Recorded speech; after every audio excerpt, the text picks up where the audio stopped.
थुंग थुंग कंधे पर बोरा लटकाए दिन भर गलियों में भटकता रहता। इधर उधर पड़ी प्लास्टिक की बोतलें और पुरानी चीजें उठाता रहता। फिर शाम को उन्हें बेचकर 2 वक्त की रोटी कमाता। थुंग थुंग अपनी बीवी और बच्चे के साथ एक टूटी हुई झोपड़ी में रहता था।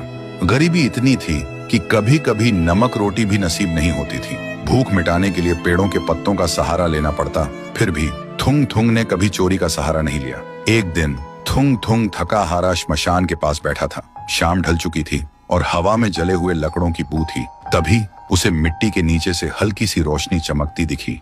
वह धीरे से उठा और मिट्टी खोदने लगा। कुछ ही देर में उसे जमीन के अंदर से एक पुराना सा लोहे का घंटी वाला दिया मिला। जैसे ही उसने उसे उठाया, एक भारी आवाज गूंजी, जो भी इस दिए को जगाएगा उसकी हर इच्छा पूरी होगी, लेकिन बदले में उसकी सबसे प्यारी चीज चली जाएगी।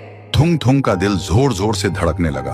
वह मन ही मन सोचने लगा, सबसे प्यारी चीज मतलब क्या?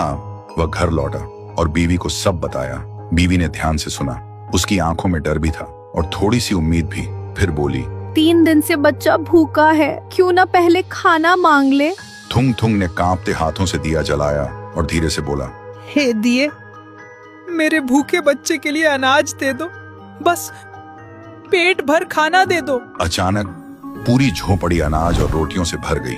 बीवी खुशी से रो पड़ी।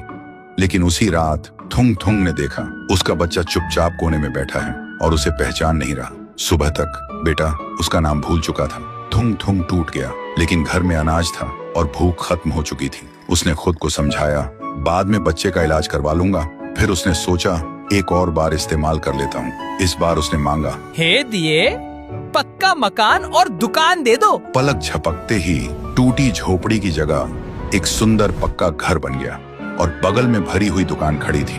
थुंग थुंग खुशी से बीवी के पास दौड़ा, लेकिन उसने देखा उसकी बीवी पत्थर की मूर्ति बन चुकी थी।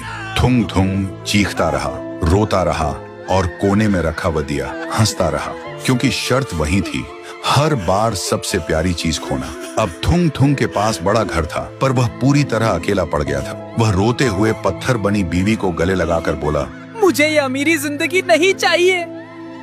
मेरी बीवी और बच्चे को पहले जैसा कर दे, भले ही हम भूखे रहें। दिए की हंसी अचानक रुक गई। एक तेज रोशनी हुई।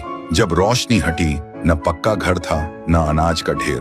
फिर वही पुरानी टूटी हुई झोपड़ी थी, लेकिन सामने उसका बच्चा खेल रहा था और बीवी मुस्कुरा रही थी। थुंग थुंग ने सुकून की सांस ली और उस मनहूस दिए को वापस श्मशान ले जाकर मिट्टी में हमेशा हमेशा के लिए दफना दिया।